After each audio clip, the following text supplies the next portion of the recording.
Sindh province में Pakistani politicians और military officers के एक छोटे से गुट ने 15 लाख किसानों को बंधुआ मजदूर बनाकर रखा हुआ है।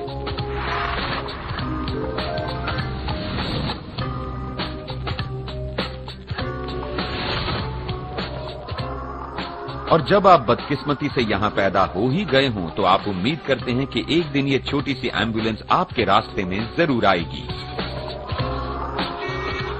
वैन में एक भूतपूर्व पुलिस वाला और एक डॉक्टर, पाकिस्तान के इब्राहिम लिंकन, दो बहादुर मर्द, दो शेर दिल जो अकेले ही देश के सबसे शक्तिशाली आदमियों को पछाड़ रहे हैं।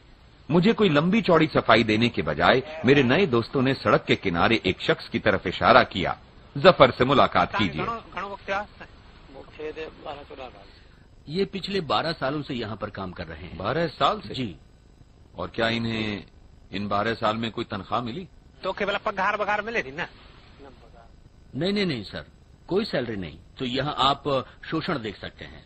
ये बच्चे, ये आदमी, उसकी बीवी और उसका परिवार, ये सब काम करते हैं पूरा दिन, सुबह से शाम तक। इसके बावजूद आप देख सकते हैं कि ये जो खाना खा रहे हैं वो बिल्कुल भी पौष्टिक नहीं है। जी। ये बच्चा कितने साल का है? ये होगा करीब 10 साल का। ये 10 साल का? हाँ, और देखने से ये 5 या 6 साल से ज्यादा का नहीं लगता। 5-6 साल का ही लगता है। जी हाँ, बिल्कुल सही कहा।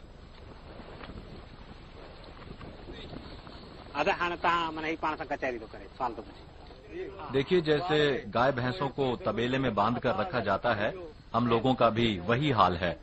हम कहीं और जाना चाहते हैं। मालिक हमसे कहते हैं कि हम कहीं नहीं जा सकते, हमें जाने की इजाजत नहीं है। अब बताइए क्या करें, कहाँ जाएं? हमारे पास कोई पैसा नहीं है और हम पढ़े लिखे भी तो नहीं हैं। हमारा कोई भविष्य नहीं है। हमें सिर्फ अल्लाह का भरोसा है और शायद ऑर्गेनाइजेशन का।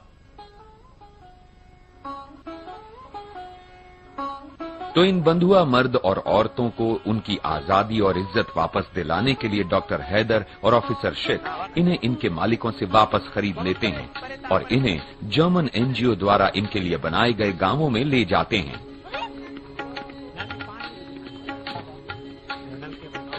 इस प्रांत में ऐसे 4 गांव हैं। जिस गांव में ये मुझे ले गए वो सबसे नया है। ये मिस्टर मांझी हैं, ये गांव के मुखिया हैं। हेलो सलाम। और अब इस गांव में कितने लोग हैं?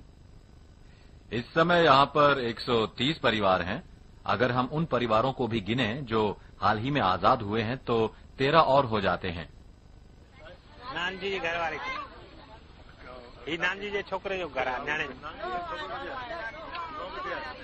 Owner of the home.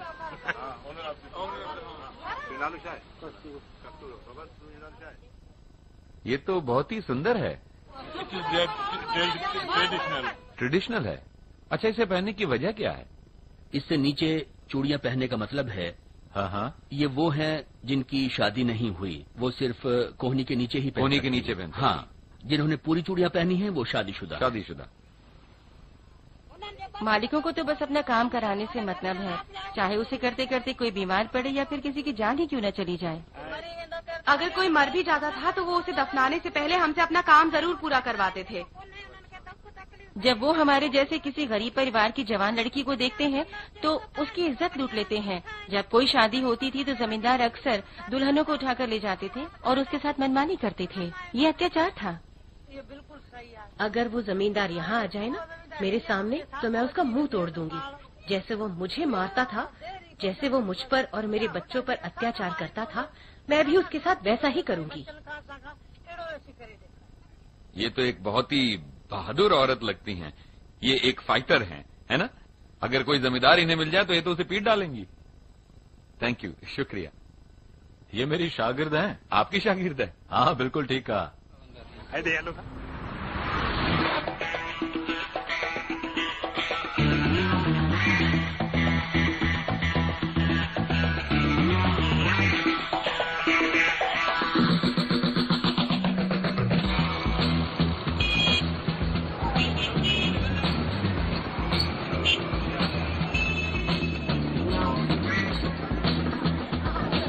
बार रही है गधे की।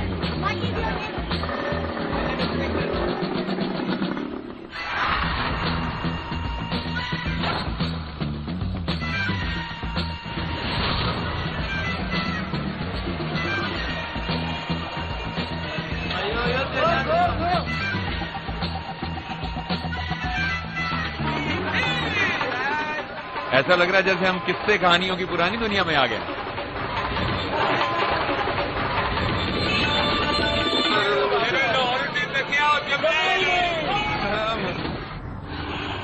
जैसे कि आप देख सकते हैं कि लाहौर एक ऐसा शहर है जो कभी नहीं सोता और यहाँ कुछ ना कुछ चलता रहता है।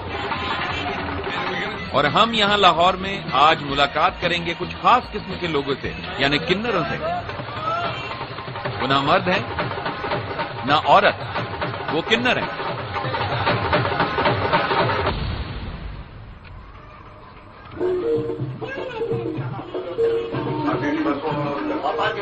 पाकिस्तान में एक किन्नर होने का मतलब है पूरे कपड़े पहनकर एक न्यूडिस्ट कॉलोनी से गुजरना, मुसीबत को खुद बुलाने जैसा। हर कोई आपकी तरफ देखता है और हर कोई आप पर कीचड़ उछालता है। ये लड़कियां बने हुए लड़के समाज के अनचाहे लोग हैं। हर्मैफ्रोडाइट्स, ट्रांसजेंडर्स, कैस्ट्रेट्स और वो बच्चे भी जिन्हें उनके परिवारों ने बेच दिया है। इन सब ने एक बड़े की मदद से अपने स्त्रीत्व को स्वीकार करना सीख लिया है। ये पूरी जिंदगी उसी को अपना परिवार समझकर जीती हैं। अपनी गर्लफ्रेंड को क्या जवाब दूंगा मैं? सरकार इन्हें गांवों से कर इकट्ठा करने के लिए रखा करती थी। आज ये शादियों पर नाचते हैं और बच्चों को आशीर्वाद देते हैं, पर ज्यादातर लोग इनसे पीछा छुड़ाने के लिए इन्हें पैसा देते हैं, न कि इन पर तरस खाकर। मैं आपको इनका काम समझाता हूँ। ये गलियों से गुजरते हैं, लोगों को पुकारते हैं और उनसे पूछते हैं कि क्या वो इनका नाच देखना चाहेंगे।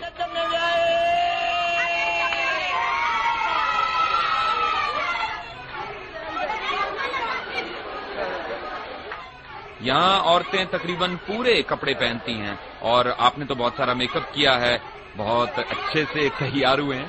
नहीं, अब क्या करें, हम कुछ दिखाए ना तो हमें कुछ देते ही नहीं है ना। हम कुछ दिखाएंगे तो हमें कुछ देते हैं ना, इसलिए ये देखो शॉल पहनना पड़ता है और हमें ये गले बड़े करने पड़ते हैं। इसी वजह से करने पड़ते हैं, जो लोग देखते हैं और हमें कुछ देते हैं।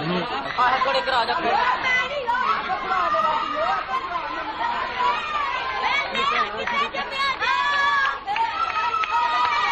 मेरा जिला लाके चाहिए, मैं कुटांगी फाड़ के मेरा लाका फड़ के सारा लाका मेरा दे। नहीं कोई मिलेगा तो लड़ाई होगी ना, ऐसे लड़ाई तो आएगा तो हमें बहुत तंग करते हैं। हमारे इलाके में दूसरे आ जाते हैं और हमने उन्हें मांगते देते हैं। हम इधर ही बुढ़े हुए, हमारे इधर ही बुढ़े बात। तो आप उनसे लड़ते हैं हाँ? तो हमारे चला दो, पढ़ाओ भी बैठो भी मुंडियो।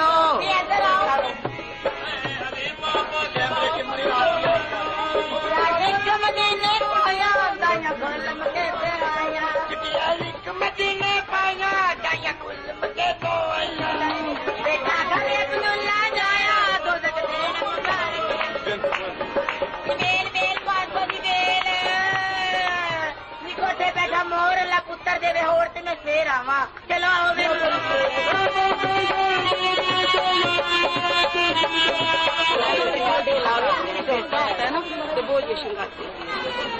तो क्या ये आपके बच्चे के अच्छे भविष्य के लिए है? जिंदगी वास्ते दुआ जल्दी कबूल होती है। ओके खुदा हाफिज़।